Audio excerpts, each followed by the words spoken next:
going on our channel. And one of them is Read Alouds. Today, let's join two ducks as they look for the best place to call home. A place where they can raise their ducklings while having safety and being able to find plenty of food. Ready to join them on their journey and make way for ducklings? Yes? Make Way for Ducklings by Robert McCloskey. First it's an egg, and then cracking, and his head pops out, and then his tail pops out, and then he's out, and he's like that, and then he sits, and then he stands, and then he walks. Right, those are the stages. Mr. and Mrs. Mallard were looking for a place to live, but every time Mr. Mallard saw what looked like a nice place, Mrs. Mallard said it was no good. There were sure to be foxes in the woods or turtles in the water, and she was not going to raise a family where there might be foxes or turtles, so they flew on and on. When they got to Boston, they felt too tired to fly any further. There was a nice pond in the public garden with a little island on it. The very place to spend the night, quacked Mr. Mallard. So down they flapped.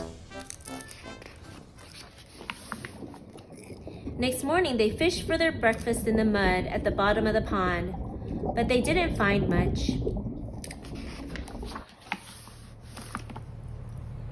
Just as they were getting ready to start on their way, a strange, enormous bird came by. It was pushing a boat full of people, and there was a man sitting on its back. "Good morning," quacked Mr. Mallard, being polite.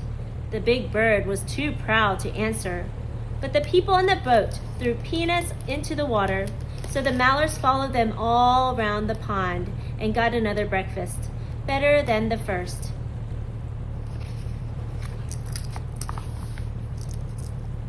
"I like this place," said Mrs. Mallard as they climbed out on the bank and waddled along.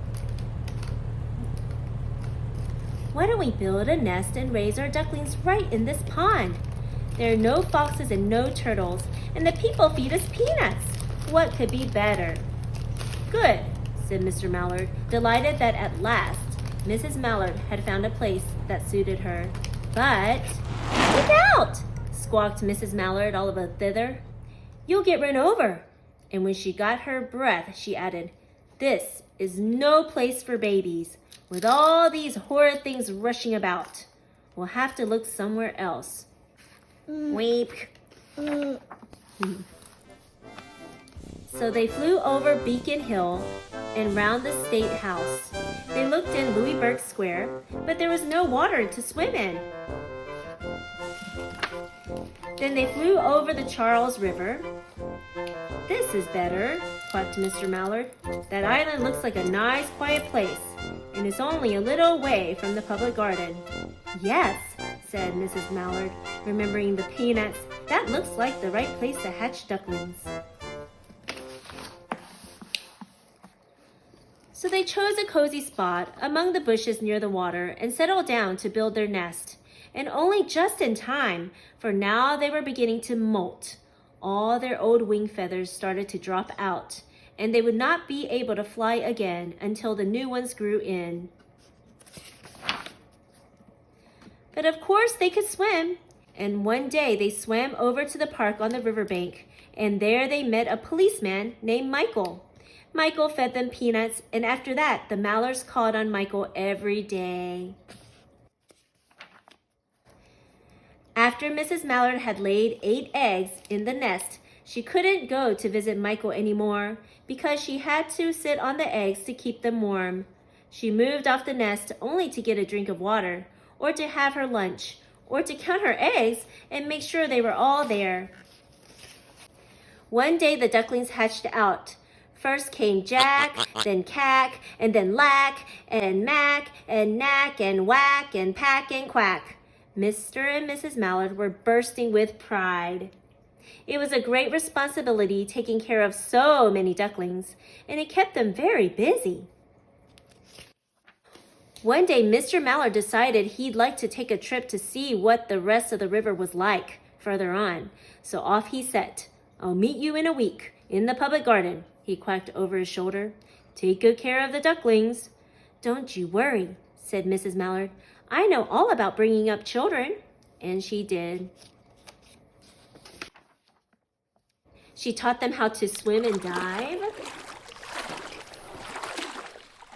She taught them to walk in a line, to come when they were called, and to keep a safe distance from bikes and scooters and other things with wheels. When at last she felt perfectly satisfied with them, she said one morning, "Come along, children, follow me." Before you could wink an eyelash, Jack, Cack, Lack, Mack, Knack, Oack, Pack, and Quack fell into line, just as they had been taught. Mrs. Mallard led the way onto the water, and they swam behind her to the opposite bank. There they waded ashore and waddled along till they came to the highway. And Mrs. Mallard stepped out to cross the road. "Honk, honk," went the horns on the speeding cars. "Quack," went Mrs. Mallard as she tumbled back again. "Quack, quack, quack, quack," went Jack, Cack, Lack, Mack, Knack, Whack, Pack, and Quack, just as loud as their little quackers could quack. The cars kept speeding by and honking, and Mrs. Mallard and the ducklings kept right on quack, quack, quacking. They made such a noise that Michael came running, waving his arms and blowing his whistle. "Please, honk, quack, quack, quack."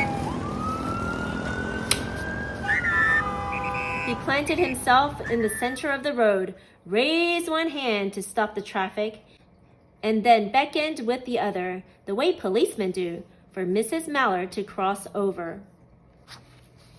As soon as Mrs. Mallard and the ducklings were safe on the other side and on their way down Mount Vernon Street, Michael rushed back to his police booth. He called Clancy at headquarters and said, "There's a family of ducks walking down the street." Clancy said, "Family of what?" "Ducks," yelled Michael. "Send a police car quick." Meanwhile, Mrs. Mallard had reached the corner bookshop and turned into Charles Street with Jack, Cack, Lack, Mack, Knack, Whack, Pack, and Quack, all marching in line behind her.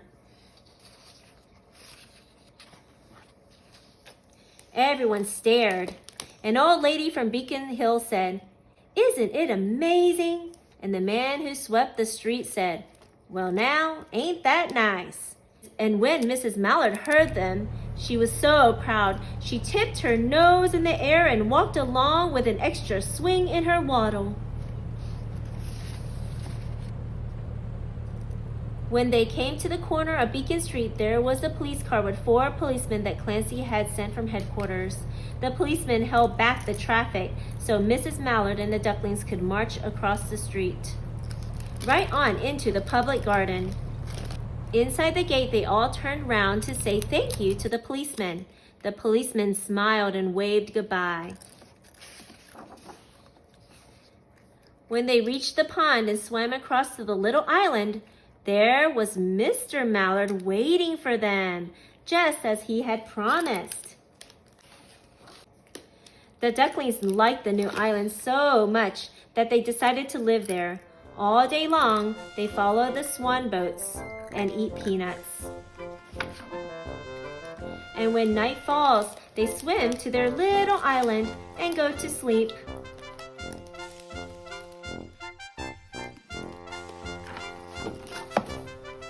The end. Again, okay. How fun that the ducks found the perfect place to call home and still get to enjoy all the peanuts that they want. Hope you enjoyed this video, and please don't forget to like and subscribe to let YouTube and us know what kind of videos to keep coming. We hope you have a great day, and we'll see you soon. Bye! Welcome back to the Chan 7. We have several things going on our channel. How fun that the ducks found the perfect place for them to call home. and still get to enjoy all the peanuts that they want.